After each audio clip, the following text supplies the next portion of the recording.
Olá, o diretor do Sindicato dos Bancários de Campos, Hugo Diniz, é o convidado de hoje do programa Entrevista NF.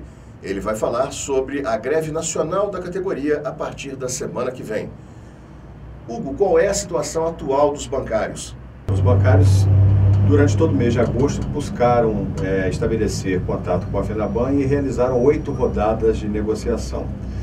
Essas 8 rodadas de negociação tiveram fim no último dia 28 de agosto, quando a FENABAN fez uma proposta final para o reajuste salarial da categoria bancária. Essa proposta foi recusada ontem pela Assembleia da categoria. Então, a partir de agora, a partir do dia 18, teremos greve geral da categoria bancária por busca de melhores salários e melhor condição de trabalho.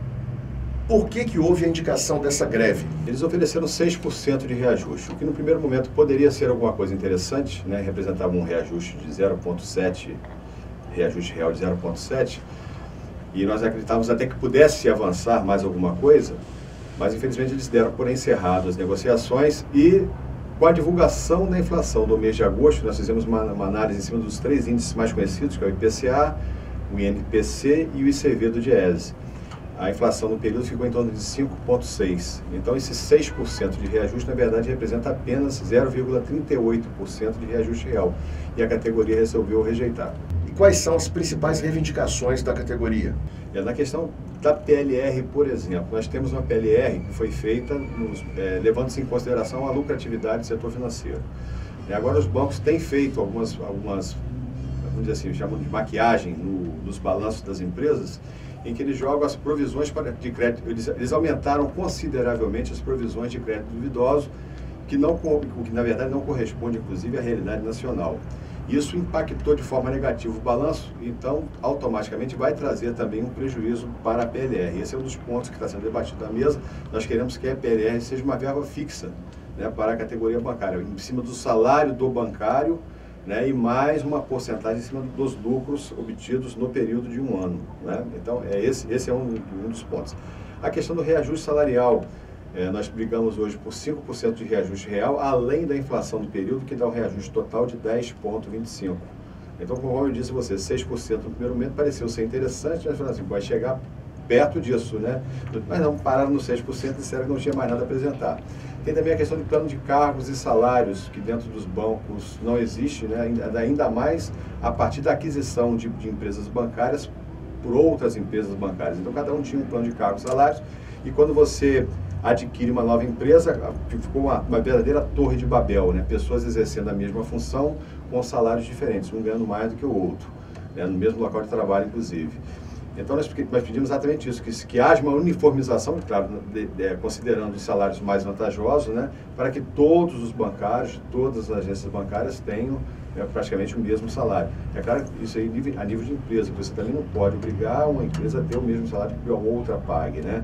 Mas, enfim, dentro da própria empresa, a gente espera que isso aconteça. Então, a questão do plano de cargo, salário, plano de carreira, né, para os funcionários é bastante importante. Além disso, tem as questões também específicas de bancos públicos, né, Banco do Brasil e Caixa Econômica Federal, que são discutidos à parte. Por exemplo, a PLR do Banco do Brasil e da Caixa Econômica Federal, elas acabam sendo PLR menor do que a FENABAN, porque eles não têm um chamado aditivo, né, que foi negociado ano passado, e o Banco do Brasil e a Caixa Econômica não aceitou.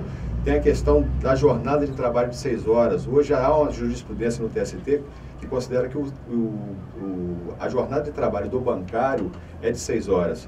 Então, tem muitos funcionários do Banco do Brasil que têm, vamos chamar assim, um adjetivo, né, um cargo, né, um carguinho qualquer, e trabalham, e por conta desse cargo, eles trabalham 8 horas, quando na verdade deveriam estar exercendo a sua jornada de trabalho num período de 6 horas. Tem a questão da trava, descomissionamento, trava para transferência. Então, nós temos aqui em Campos mesmo um problema de um rapaz que trabalha numa agência em Goitacazes, e ele não pode ser transferido para o Rio, porque para ser transferido para o Rio de Janeiro, que é onde a cidade dele, onde ele não iria pagar aluguel, né, já tem um local, já tem moradia, a moradia dele tem uma agência do Banco do Brasil próxima à moradia dele, precisando de funcionários, inclusive, mas ele não pode ir para lá, porque ele tem que ficar 2 anos em Campos para poder conseguir essa transferência. A gente acha isso um absurdo.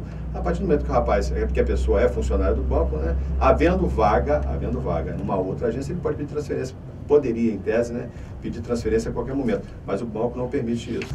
Hugo, eu queria te perguntar agora, no início desse segundo bloco, qual tem sido a relação dos bancários com os banqueiros? A princípio, a relação é amistosa, né? Nos recebe muito bem, né? Com um cafezinho, enfim, com toda a pompa e circunstância.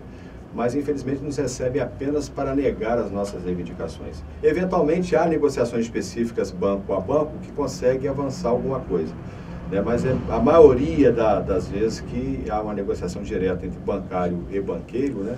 No caso, a comissão de empresas ou da própria Contraf na negociação de campanha salarial, apesar da relação ser amistosa, mas a mesma negociação, vamos dizer assim, essa civilidade, né, acaba num não, né? Sempre não.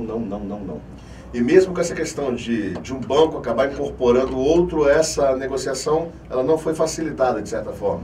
Não, porque na verdade isso até complicou um pouco, né? Porque você tem estruturas de administração e filosofias administrativas diferentes.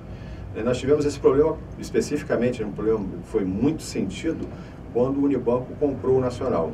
A filosofia do Nacional era uma, né? O Banco Nacional era um banco muito mais humanizado em relação aos seus funcionários do que o Unibanco. E no momento em que o Unibanco compra o Nacional, aquele choque de cultura, né? O funcionário do Banco Nacional está acostumado com uma situação e tal, e vai para um outro banco que tem uma cultura totalmente diferente. Mas ainda assim conseguiram se adaptar. Porém, no momento em que o Itaú compra o Unibanco, a coisa foi muito mais perversa, né? Então, o choque foi muito maior. Muito maior. Inclusive, o Banco Itaú hoje é o campeão de demissões em nível nacional no sistema financeiro. Foram 9.500 demissões nos últimos 12 meses. É objeto de denúncia, inclusive, junto ao Ministério do Trabalho, o ministro Brizola Neto já acatou a denúncia, já ficou de verificar isso, a gente conversar o porquê de tamanha quantidade de quase 1.000 demissões por mês. É uma quantidade absurda de demissões e muito mais aqui no estado do Rio. Foram quase 5.000 demissões aqui no estado do Rio de Janeiro. É claro que tem aquela questão também do banco ter perdido as contas, né, do governo do estado, mas isso não se justifica porque a maioria do pessoal acabou continuando no Banco Itaú, porque o Bradesco também deixou isso muito, vamos dizer assim, muito à vontade, né? A pessoa poderia ficar no Bradesco ou continuar no Banco Itaú. E muita gente continua no Banco Itaú. E o que você vê hoje dentro das agências do Banco Itaú é um atendimento ruim, o funcionário trabalhando sob pressão, porque precisa cumprir meta de questão de horário, de tempo de atendimento de fila, né? E a pressão é muito grande em cima deles, infelizmente com um número muito reduzido de funcionários. Muito obrigado pela sua participação. O diretor do Sindicato dos Bancários de Campos, Hugo Diniz, foi o convidado de hoje do programa Entrevista NF. Ele falou sobre a greve nacional da categoria. Até a próxima!